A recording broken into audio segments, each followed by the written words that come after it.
Vamos aproveitar que o Rafael está aqui, a gente já anunciou na abertura do programa, ele é o ator que vai representar o Fernandão na peça Um Certo Capitão Fernando. Você conheceu o Fernandão pessoalmente? Conheci, tivemos um bate-papo, assim, uns 5 minutos, lá em São Leopoldo. Isso foi em 2007, num evento organizado. Ó, tá aí a foto na tela. Isso, exatamente nesse dia. Não tinha o cabelão do Fernandão. Não tinha o cabelão do Fernandão. Isso foi em novembro de 2007, até publiquei no meu Instagram essa foto. Algumas pessoas perguntavam, irmão mais novo. E, cara, o que mais me chamou a atenção naquele dia, assim, claro, ele era o meu ídolo, assim, né? Era o cara que eu adorava ver jogar, mas ele era um cara muito gente boa, sabe? Essa personalidade dele de bom coração vinha antes do grande atleta que ele foi. Isso que todas as pessoas que a gente tem conversado, o Tinga, o Yarley, o Fernando Carvalho, a Fernanda, esposa do Fernando, todos eles falam que, cara, ele era um cara sensacional. A gente conheceu o Fernandão também aqui, o Marinho, como setorista do Inter, o Sérgio Boas nem se fala há tanto tempo já militando na imprensa, e era justamente isso, né? O Fernandão, ele ultrapassava as 4 linhas, ele era um cidadão, ele não era só um jogador. Eu estive com o Fernandão em Goiânia, ele estava ingressando no Sport TV para ser comentarista, conversei com ele no Serra Dourada, o Brasil foi jogar com o Japão antes da Copa do Mundo, e depois passou ali na outra semana, eu voltei a Goiânia, eu estava em São Paulo para fazer a cobertura do acidente. Nossa. E dos atos fúnebres, que foi...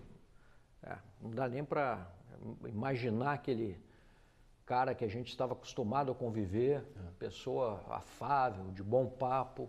Sabe que uma lembrança que eu tenho muito clara do convívio com o Fernandão é que nessa época dele no Inter aí, 2005, 2006, eu estava começando na imprensa. Era um dos meus primeiros anos, assim, jovem, tinha 18 anos, eu acho. E normalmente quando o atleta, o jogador vê um cara novo, ele não vai parar para dar entrevista para um cara novo, né? Não, guri, era cabeludo, toda aquela coisa toda. O Fernandão não. Ele era capitão do time e ele atendia como atendia o Sérgio, que tinha mais tempo do que eu, outros que tinham bem mais tempo que eu, me atendia igual. E aquilo me chamava a atenção, eu pensava, poxa, o cara tá me dando atenção e eu sou ninguém, eu cheguei aqui ontem, sabe?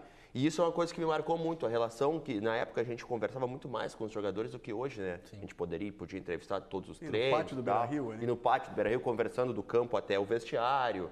Às vezes nem entrevistando, só conversando. Só conversando. E ele era um cara que dava atenção igual para todo mundo, e isso sempre me chamou muita atenção nele. E depois, como dirigente, como treinador também, o mesmo tratamento. Exatamente. Rafael, é por essa linha que também vai a peça, a obra de vocês? Isso, a peça, as pessoas perguntam, mas é uma peça sobre futebol, né? Eu falei, não é sobre futebol. Futebol é o pano de fundo, claro, ele foi um atleta, né? E os personagens que são envolvidos, a grande maioria... Que é difícil representar um jogo de futebol no teatro. Muito difícil, né? O Woody Allen tem uma frase, né? O cineasta, ele diz assim, quando for filmar um filme sobre tênis, por exemplo, não faça.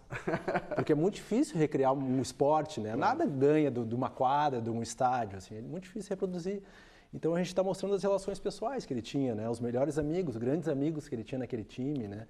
Ele era um líder, mas os outros caras também eram grandes líderes, né? O Sobs é um grande amigo dele, né? É um grande, tá na peça também. Uma relação também. de pai e filho, né? Isso, e a gente demonstra, então a gente buscou essas coisas. O Fernando Carvalho talvez era o pai do Fernando, o Sobs era o filho, o Yarley e o Tinga eram os irmãos, né? Juntamente com o Klemer. E a gente mostra a esposa, também está na peça, a Neide também, que é uma pessoa que trabalha com a família do Fernando há muito tempo, também está na peça. Então são essas cenas que ninguém sabe que existiram, né? Um papo que o Tinga fala que ia no Beira-Rio desde pequeno e que vendia refrigerante para a torcida. Nossa. O Tinga nos falou isso está na peça, dando um spoiler aqui, mas é que é uma história tão bonita. E isso está na peça, e que maneira que o Fernando recebia essa história, de que Rafael, maneira que ele esse devolvia. nome da peça, Um Certo Capitão Fernando, é uma tiradinha com o tempo e o vento. É uma Veríssimo, grande homenagem, ó, talvez o nosso maior escritor, Érico Veríssimo, né? Um Certo Capitão Rodrigo, um personagem conhecidíssimo da literatura gaúcha brasileira, e que chega de fora, né? Ele é um cara que vem de fora, o Capitão Rodrigo. Assim como o Fernando, chega de fora, cabeludo, boa. Né? Ninguém conhece muito bem quem é esse cara. Jogava no Goiás, mas né? Ele era uma aposta, assim, né? Chega do nada, faz o gol 1000 no primeiro jogo, né? Se alguém for escrever um roteiro, não vai ser tão perfeito assim. É verdade. Então, se botar o Fernandão num cavalo, talvez não seja exagero, entende? Ele chegar no aeroporto. Boa ideia. Rafael Buquerque segue com a gente vai bater mais papo, falar sobre Inter, falar sobre Grêmio, depois do intervalo tem mais os donos da bola.